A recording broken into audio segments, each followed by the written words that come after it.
একটা রোজা রাখে আল্লাহ পাক রব্বুল আলামিন তার সামনের এবং পিছনের 2 বছরের জীবনের গুনাহ মাফ করে দেন। আরো জোরে বলেন এত দামি এই জিলহজের প্রথম দশক। শুধু তাই না, নবী সাল্লাল্লাহু আলাইহি ওয়াসাল্লাম বলেন, ও আমার সাহাবীরা, তোমাদের ভিতরে যারা কুরবানি করবে, কারণ এই কুরবানি জিলহজের 10 তারিখ আল্লাহ রেখেছেন, হজ জিলহজ মাসে আল্লাহ রেখেছেন, হাজিরা হজের জন্য পূর্ণ প্রিপারেশন রেডি হয়ে যাচ্ছে। হাজিদেরকে আরাফার ময়দানে নিয়ে যাওয়া হবে 9 তারিখে, 8 তারিখে, 7 তারিখ থেকে প্রিপারেশন শুরু হয়ে যায়, মিনায় নিয়ে যায় হাজিদেরকে। সেই জায়গায় অবস্থান করে এরপরে আরাফা, মুজদালিফা, জামরাত হয়ে আবার বাইতুল্লাহ। মুহতারাম হাজিরিন, এত দামি মাস এই জিলহজ মাস। নবীজি বলেন, তোমাদের ভিতরে যারা কুরবানি করবে, তোমরা জিলহজের আগে, জিলহজ মাস শুরু হওয়ার আগে হাতের নখগুলি কর্তন করো, চুলগুলো খাটো করে নাও, শরীরকে পরিষ্কার পরিচ্ছন্ন করে নাও।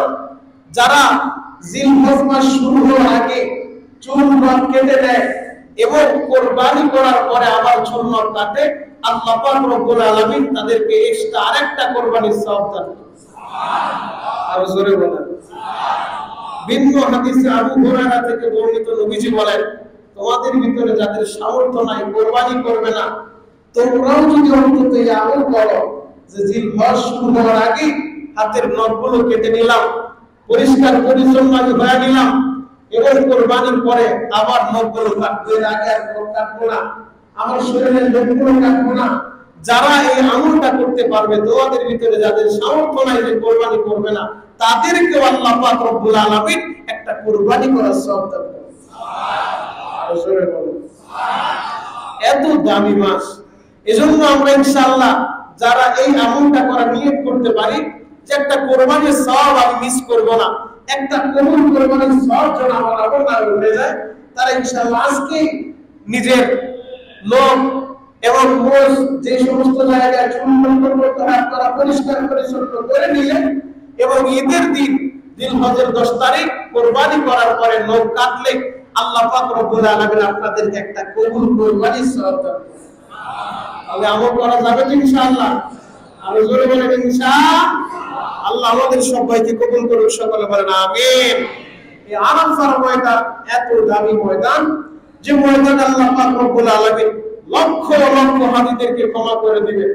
যারা হজে গেল আরাফার ময়দানে গেল না, তাদের হজ কবুল হবে না। আর যদি হাজি আরাফার ময়দানে অবস্থান করে, আল্লাহ চাহে তুই আরাফার ময়দানের খাতিরে আল্লাহ হাজির হজকে কবুল করে নিবে। আল্লাহু আকবার। যে আরাফার ময়দানে লক্ষ লক্ষ হাজিদেরকে আল্লাহ ক্ষমা করবে, সে আরাফা রেখেছেন আল্লাহ জিলহজের প্রথম দশকের ভিতরে। এমনি এমনি আল্লাহ শপথ করেন নাই, ওয়াল ফাজরি ওয়া লায়ালি নাসর, এই প্রথম দশকের শপথ মুফাসসিরিনে কেরাম লেখেন জিলহজের প্রথম 10 আল্লাহ পাক রব্বুল আলামিনের কাছে অত্যন্ত দামি।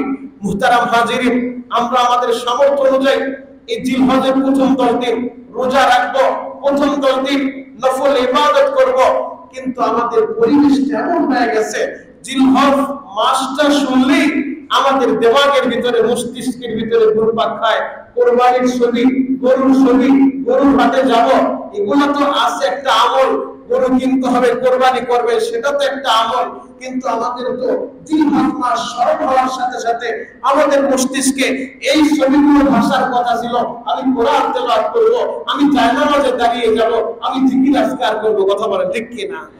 এজন্য আমরা আমাদের সামর্থ্য অনুযায়ী কোরআন তেলাওয়াত, জিকির আজকারের মাধ্যমে এই জিলহজের প্রথম 10 দিন সময়টা ইনশাআল্লাহ আমরা পার করব।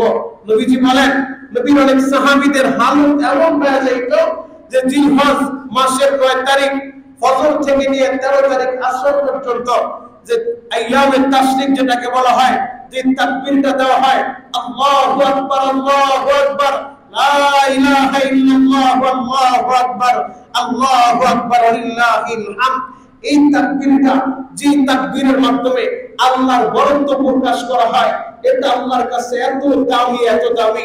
নবীর সাহাবীরা বাজারে চলে যাইতো, বাজারে গিয়ে উচ্চ আওয়াজে তাকবীর পাঠ করত। উদ্দেশ্য হলো আমি যখন তাকবীর পাঠ করব, আল্লাহু আকবার আল্লাহু আকবার, আমার আল্লাহ বড়, এই তাকবীর যখন আমি পাঠ করব, আমার এই তাকবীর দেখে, আমার এই জিকির দেখে আমার যে ভাই গাফেল ছিল, উদাসীন ছিল, যার দিলের ভিতরে আল্লাহর জিকির ছিল না, সেও আমাকে দেখা দেখি তার জবান আল্লাহু আকবার আল্লাহু আকবার, আল্লাহর জিকির উঠে যাবে আল্লাহু আকবার। এই আমলগুলো আমাদের করতে হবে। এজন্য নবীজি বলেছেন পুরুষেরা উচ্চ আওয়াজে বলবে, তাকবীর বলবে। কেন বলবে? আমার দেখা দেখি আমার যে ভাই যার জবানে আল্লাহ পাকের জিকির নাই, জিকির থেকে গাফেল, তার স্মরণ নাই, আমার জিকির শোনার সাথে সাথে তার জবান দিয়ে যখন আল্লাহ পাকের জিকির বের হয়ে যায়।